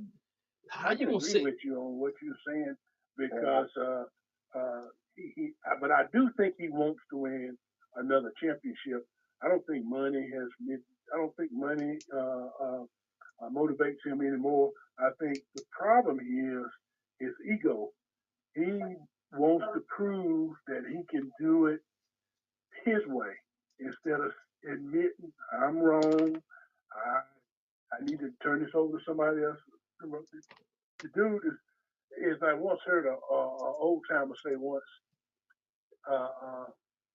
old tree will break before it bends. And that's the way he is. He's just not gonna let that ego get away from him. He wants to say, well, I told y'all I could do this. When reality says you can't. Yeah. And that's gonna be the biggest problem, because whoever becomes a coach there is going to. I would ask to be the highest paid coach, because you're going to deal with some nonsense with him. You know what I'm saying? And the thing about it is, like, again, his son has did an excellent job of drafting players. You know what I'm saying? Organize that team to be competitive, but he still gets in the way of it. Just doesn't really make it. How do you just not go out and get Henry, who lives in Texas, and you let him go to Baltimore? And you come back and say you didn't have the money, but you come back and you give your quarterback and your wide receiver these humongous contracts. You know, that's the part that just baffles me to do that. So to me he's his worst enemy. His worst enemy. We got about 15 minutes left, real quick, guys. Let's talk about this NBA real quick. So we have. Hey, Ken, let me ask you a question. Go ahead, sir. Hey, Matthew, why did the Seahawks cut Terrell Dodson? We've been trying to figure that out all day. At this point, with all the moves we've done after that cut, I feel like right now, as I'm looking at the depth chart, I feel like he's a good player. It's just with the mistakes that Seattle has currently been making while we're waiting on players to return from IR. With him, there's certain moments within the game where Seattle has a chance to get the ball back, and he potentially, within the coaching staff and ownership, he might have been one of those problems. And then the other reason you could say is he might have locker room trouble or off the field trouble, like as in like he's on the sideline waiting to get back on the field, because about 2 weeks ago the Seahawks had a sideline fight between Jaron Reed and Derek Hall and a few other players, and I believe he was involved too. And to the point they had to get security from the other team that they were playing to remove those players at that time from each other because they weren't getting along and getting that job done. And we just signed Brandon Tilley, who used to be the nose tackle with the Miami Dolphins. And we signed former first-round tight end Henry, who was drafted from the Patriots back in 2021. I was just wondering about that because I know he was like a leading tackler, and I was just like, why would you? It started all 9 games, and yeah. Now I will say this: if Seattle does go down the drain, which right now I can make an argument that they can go down the drain, while at the same time I can say that they could be a wild card because the NFC West is up for grabs for anyone. But theoretically, let's say they do go down the drain.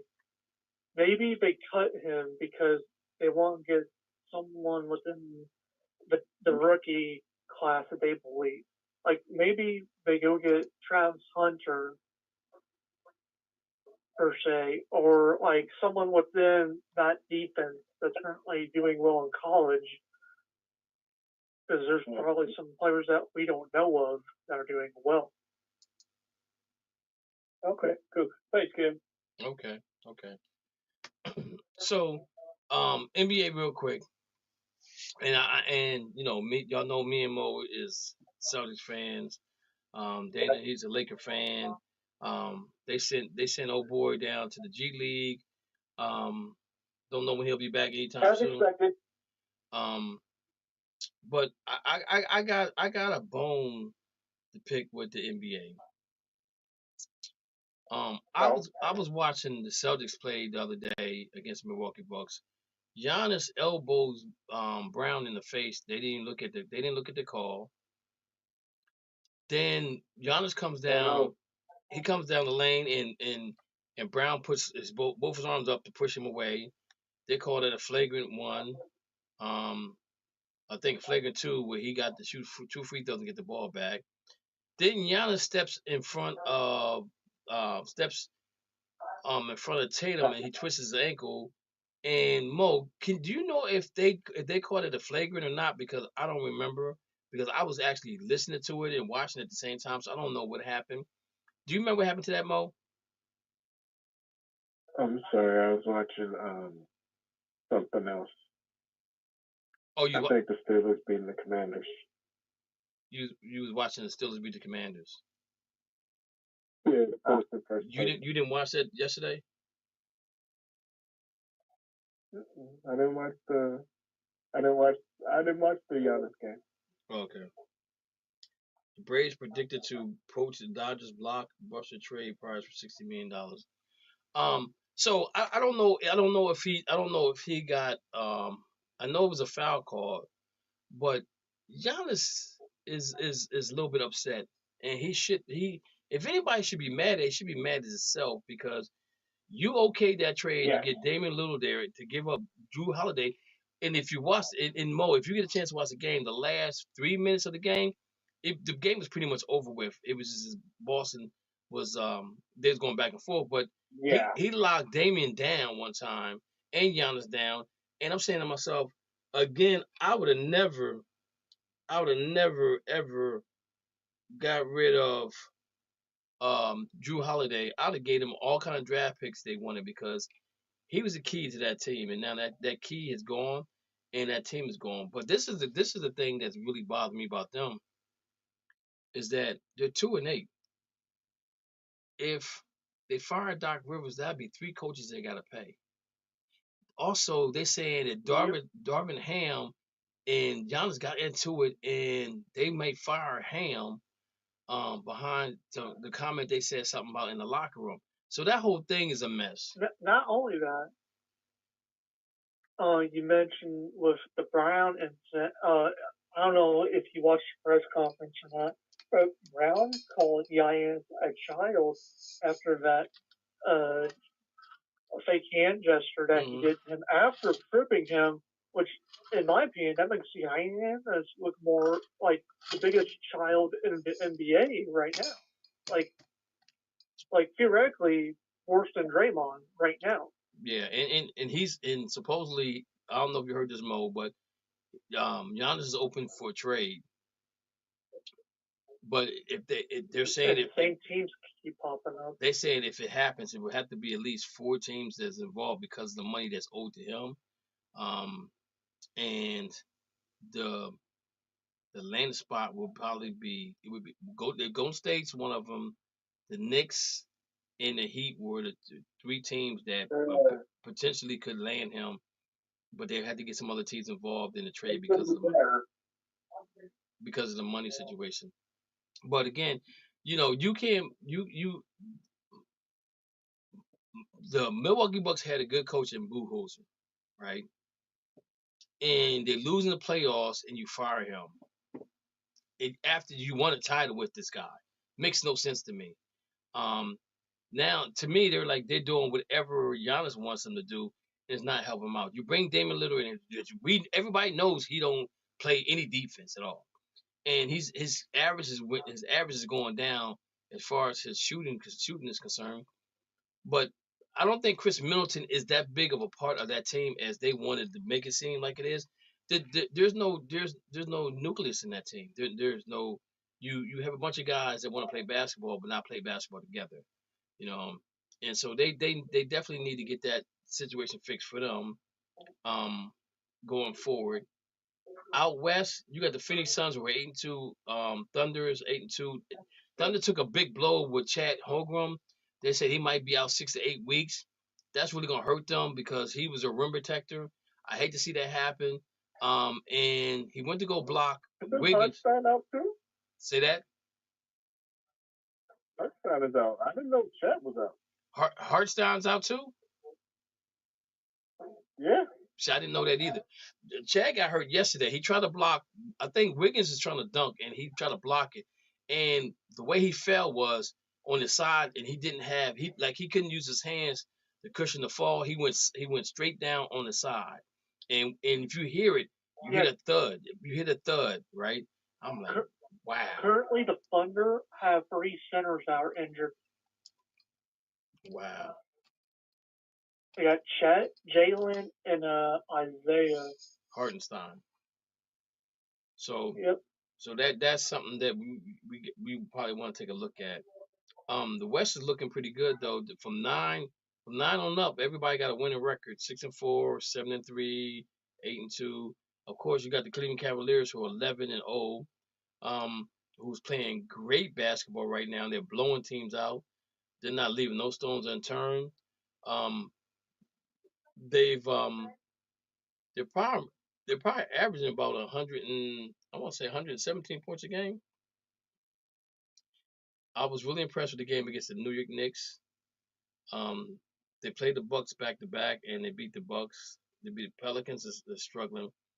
They smacked the Warriors after the Warriors was bragging about beating the Celtics without Porzingis and Jaylen Brown. I can't wait till we go out. I cannot wait till we go out to California and smack. We're gonna really smack them around this time around because everybody's gonna be healthy.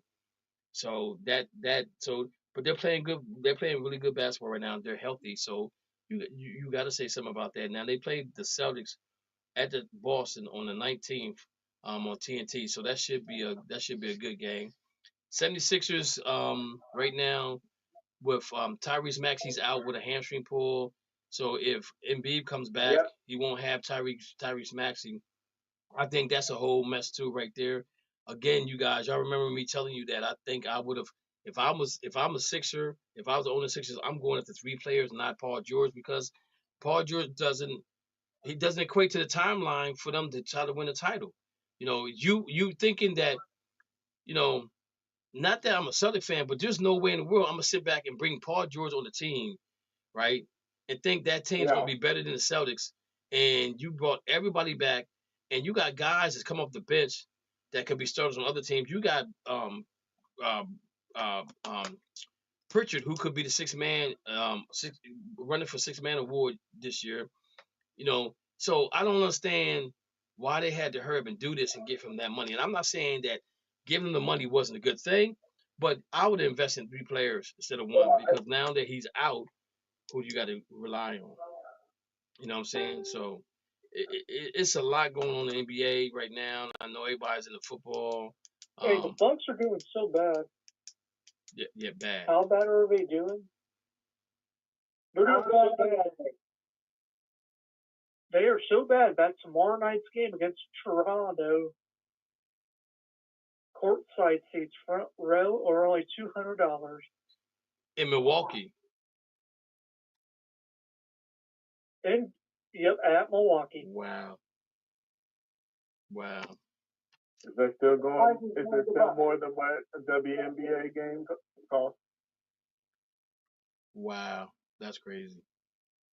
But again, when you ask for something and you get it, and then you find out it's not really what it was, come on, man. Anybody know that trade for Damian Lillard made no sense whatsoever. You should not have included Jrue Holiday in that trade at all. That made absolutely no sense. No take back. No take back. That makes absolutely no sense at all. It didn't. What was the front office thinking about when they did that? That made no sense at all. They're thinking Giannis could play defense. But who else was gonna play defense? That's what they didn't care about. But the thing about it is, you look at how the NBA is set up right now. Everybody can shoot the 3, so you spread the floor. And when they come to double team you, pass. You got to pass, at least make 1 or 2 passes to get that open guy. If you hit the 3, then you're good to go. You know, like last night, Celtics shot 50. They shot 50 3-point shots and made 19 out of 50, which is low in my opinion, because it should have been. They could have been in the 20s at 22, 23, somewhere around there, at least half of it. But 19 threes, and if you look at the point differential, that probably was the reason why they actually won the game. You know, but again, if you're looking at the play defense like that, that's not going to work on a team that shoots the 3 well. And pretty much every team out there now is shooting the 3 well. So I don't know. Oh, can I say one thing about hockey? Go ahead, sir. Somebody's goaltender sucks, because I think it's Pittsburgh is now 6-0 at the end of the first. Yeah.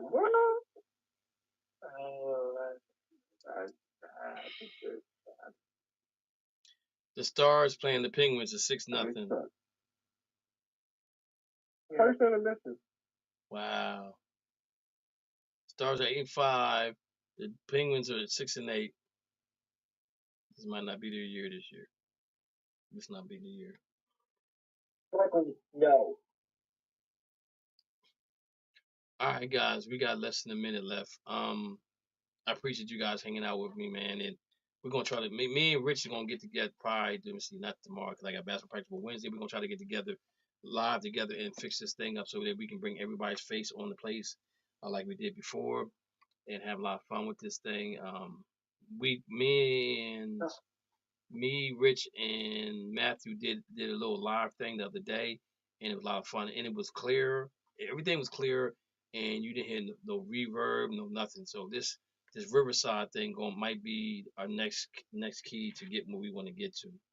I did talk to Coach Coach Gray, things are moving in a positive direction. Just waiting to hear back from him on how things are going to go with the interviews and stuff like that. So just want to keep you guys abreast on that. All right, do me in. I think everybody has a shirt, right? Everybody has a shirt from In the Zone Sports, correct? Am I correct? Yep. Yes. Okay. Do anybody Yes, like sir. hats? Yes, Yeah. Would you guys like a hat? Yeah. Okay. So Yep. so that might be your Christmas present. I'm letting your guys know that now. That might be your Christmas present. Just inbox me, tell me what size you like or what color you like, and I'll figure that thing out for y'all. Dana finally got Dana finally got his mug. Dana, how you like your mug, man? Oh man, I love it. They love it. They what? The women love it at work too. Okay. Okay.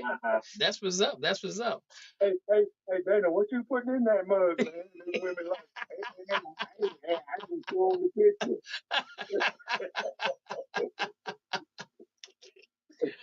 Oh man. I said, this is the face for the place. You put some of that joy juice in there. Hey, man. All right, guys. Hey, y'all have a good night. Let's go Rams. We need this win tonight. We need this win to stay in this race for the West. Yeah.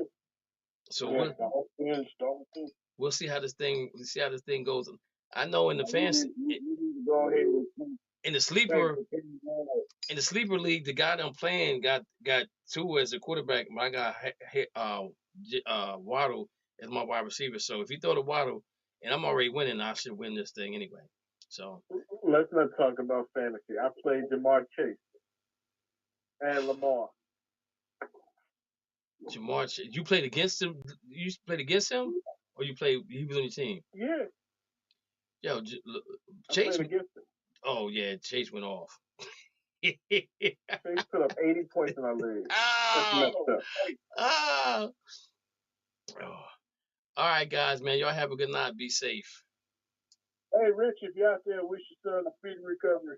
Exactly. Speedy recovery. Thank you for listening to the Just Us Sports Talk Show. You have been entertained in the sports world by K. Dix from Harrisburg, Pennsylvania, the small city with a large heart, Dana the Hater Clark from St. Petersburg, Florida, and Murray E. Baskerville from Gotta Be More Careful, Baltimore, Maryland. Remember, we throw stones and we do live in glass houses. Big time players make big time plays and big time games. Stay ready to be ready. You have been listening to an In the Zone Sports Talk Radio production. Remember, you can hear us again on star107fm.com on Saturdays from 11 a.m. to 1 p.m. Eastern Standard Time. Be sure to download the Try99 TV app on any smart device and subscribe to In the Zone Sports Talk Television. The cost is $4.95. Thank you in advance for your support.